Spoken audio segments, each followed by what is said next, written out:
네, 여보세요. 네, 안녕하세요. 강 교수입니다. 저 오늘 간단하게 책 소개 먼저 해볼게요.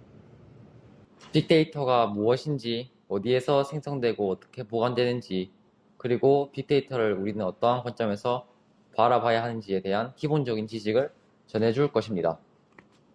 이 책을 읽으면서 얻게 된 빅데이터에 대한 이해는 결국 빅데이터로 승부하는 세상에서 내가 어떻게 살아갈 것인지를 고민하는 기본 소양이 될 것입니다. 부디 이 책이 독자 여러분들이 빅데이터가 열어갈 시대에 각자 삶의 주인으로서 당당한 미래를 만들어가는데 작은아마 소중한 자원이 되길 바랍니다. 안녕하세요. 김 교수입니다. 앞서 이제 강 교수님께서 이제 책에 대해서 이제 간략하게 소개를 해주셨는데, 저는 책 내용을 바탕으로 이제 빅데이터에 대해서 간략하게 소개를 하고자 합니다. 일단 빅데이터의 세 가지 특징을 이제 차례로 살펴볼 건데, 먼저 첫 번째 특징은 이제 데이터의 양입니다. 데이터의 양이 많다고 할 때 어느 정도가 많은 것인가? 이것은 이제 상대적인 개념으로 일반적으로 기존에 보유하고 있는 IT 기반 시설로는 감당하기 어려운 수준이면 많다고 합니다. 데이터를 저장하는 새로운 방식이 필요하게 되는 것인데 10년 전 빅데이터와 오늘날의 빅데이터는 절대적인 용량에서 차이가 납니다. 물론 이제 10년 후에는 이제 지금보다 100배, 1000배 더 많은 데이터를 할지라도 어려움 없이 저장할 수 있을 것입니다. 그렇다면 이 대량의 데이터는 주로 어디에서 많이 나올까요? 바로 우리의 일상생활에서 생성이 되는데, 예를 들자면 이제 사용한 교통카드의 출발 지점과 도착 지점이 데이터로 기록이 되거나, 점심에 회사 앞 식당에서 식사를 하고 체크카드로 결제하면 결제 시간과 금액 및 가맹점 코드 데이터가 신용카드에 생성됩니다. 이처럼 우리의 일상이 모두 데이터화되는 것입니다. 자, 다음으로 이제 빅데이터의 두 번째 특징은 데이터의 생성 속도입니다. 데이터가 순식간에 발생하여 한꺼번에 밀려온다는 뜻인데, 예를 들면 고속도로를 운행 중인 수많은 차들 중 상당수가 내비게이션을 켜고 다닙니다. 내비게이션의 기능은 단순히 길을 찾는 것 이외에도 실시간으로 교통 상황을 파악해서 빠른 길을 안내하는 것인데, 전방 5km에서 교통사고가 났을 경우 다른 길로 돌아갈 수 있도록 안내해 줍니다. 그런데 어떻게 내비게이션은 5km 앞에 교통사고를 알 수 있을까요? 바로 이제 서비스 제공 업체가 우리 앞에서 달리는 차들의 위치를 실시간으로 받은 후 단시간당 위치 변화와 속도를 계산하여 우리에게 알려주기 때문인데요. 내비게이션을 켜는 순간에 서비스 제공 업체는 빅데이터 프로세싱을 하는 것이고, 우리는 그 서비스의 수혜자이면서 동시에 서비스의 원천이 되는 데이터의 제공자인 것입니다. 즉, 나는 지금 내가 시속 몇 킬로미터로 가는지를 내 뒤에 있는 차에게 알려주고 있는 셈입니다. 그런데 업체 입장에서는 각자의 속도로 달리는 수많은 차들이 보내오는 실시간 데이터를 순식간에 처리해서 속도를 계산하고 알려줘야 합니다. 여기서 중요한 것이 바로 이제 실시간이고, 빅데이터의 두 번째 특징을 가능하게 하는 것입니다.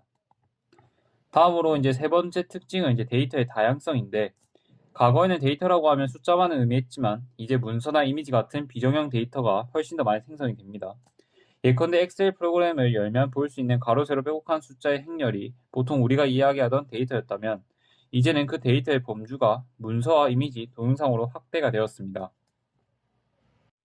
이렇게 빅데이터의 세 가지 특징에 대해서 알아보았고, 다음으로는 우리는 새로운 관점에 가져야 한다라고 이제 얘기를 하고 싶은데, 양, 속도, 다양성의 관점이 아닌 비즈니스적인 관점에서 빅데이터를 볼 필요가 있습니다. 위 그림은 비즈니스적 관점에서 데이터의 가치를 바라보는 것을 나타낸 그림인데, 데이터 사이언티스트는 분석가를 뜻하고, 의사결정자는 현업에 있는 실무 담당자를 뜻합니다. 이를 보면 빅데이터는 분석이라는 과정을 통해서 인사이트로 바뀌고, 인사이트는 액션을 통해서 가치를 창출함을 알 수 있습니다. 여기서 인사이트는 사전상 통찰력이라고 번역이 되는데, 그냥 영어로 보면 인사이트란 말은 인과 사이트의 결합으로 안을 본다는 뜻입니다.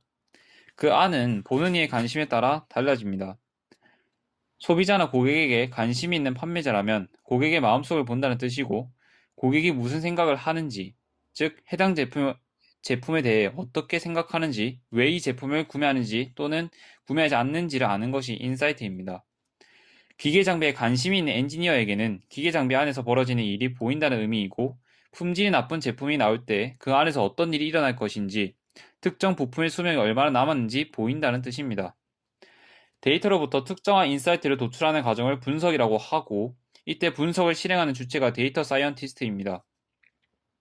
이들이 분석에 활용하는 방법을 애널리틱스라고 하는데, 여기에는 요즘 많이 이야기되는 인공지능, 머신러닝, 데이터 마이닝, 통계, 시각화, 최적화 등이 있습니다. 그러면 소비자의 마음속을 보고 기계 장비 속을 본다면 이를 통해 어떤 가치를 만들어낼 수 있을까요? 소비자가 원하는 가격대의 제품을 추천할 수도 있고 기기 장비에 노후된 부품을 미리 알아차리고 고장나기 전에 교체할 수도 있습니다. 새로운 사업 기회를 만들거나 리스크를 최소화할 수도 있는데 바로 이렇게 인사이트로 비즈니스 가치를 만들어낼 수 있는 겁니다. 그렇다면 누가 이러한 가치를 만들어내는가? 바로 비즈니스 의사결정자입니다. 기업의 임직원들로서 현업이라고도 불리는 사람들입니다. 벌써 이제 얘기를 하다 보니까 시간이 좀 많이 흘렀는데 마지막으로 이제 빅데이터와 인공지능은 어떤 관계인가에 대해 이 얘기를 하면서 마무리를 해보도록 하겠습니다. 빅데이터를 분석하는 애널리틱스의 핵심 방법론이 이제 인공지능입니다. 즉 빅데이터는 재료이고 인공지능은 조리법입니다. 재료인 파스타면과 조리 방법인 면을 삶는다는 어떻게 분류할 수 있겠습니까? 빅데이터와 인공지능은 이제 때려야 뗄 수 없는 관계이고 데이터 입장에서는 인공지능이 자신의 인사이트로 만들어주는 행위이자 절차이고 인공지능 입장에서 빅데이터는 학습의 재료입니다. 재료가 없으면 조리 자체가 안 되기 때문에 인공지능을 구현하려면 반드시 확보되어야 하는 것이 빅데이터라고 할 수 있습니다. 이어서 아까 언급했던 애널리틱스의 구체적인 방법론으로 들어가면 수십 가지 종류가 있는데 크게 보면 통계학 기반, 데이터베이스 기반, 머신러닝 기반, 패턴 인식 기반 등이 있습니다. 그럼 이제 본격적으로 조리하는 방법, 그 과정에 대해 개괄적인 이해를 해보도록 하죠. 위 그래프는 가트너라는 IT 컨설팅 회사가 분석을 4단계로 정리한 것인데 아주 쉽고 깔끔하게 정리한 것이라고 소개를 합니다. 가로축은 분석이 얼마나 어려운가를 나타내고 세로축은 분석으로 인해 우리가 어느 정도의 가치를 얻을 수 있는가를 나타냅니다. 이 가운데 앞에 3개 단계가 빅데이터를 활용하는 것이고 마지막 단계는 최적화 단계입니다. 왼쪽 아래에서부터 오른쪽으로 4단계의 진행 방향을 보이는데 첫 번째가 묘사 분석, 두 번째가 진단 분석, 세 번째가 예측 분석, 네 번째가 처방 분석입니다. 즉 도대체 무슨 일이 일어났는가 또는 일어나고 있는가로부터 시작해서 왜 그런 일이 일어났는가로 이어지고 앞으로 어떤 일이 일어날 것인가, 그러면 우리는 어떻게 해야 하는가로 나아갑니다. 과거의 상황 이해, 원인 이해, 미래 예측, 그리고 우리의 액션 플랜을 파악하는 순으로 나아갑니다. 그리고 이제 이 도표를 기업에 적용해 보면 첫 번째 단계인 묘사는 가장 기본적인 지표로 과거에 일어난 일, 그리고 지금 일어나고 있는 일을 정확하게 정리해서 보는 것입니다.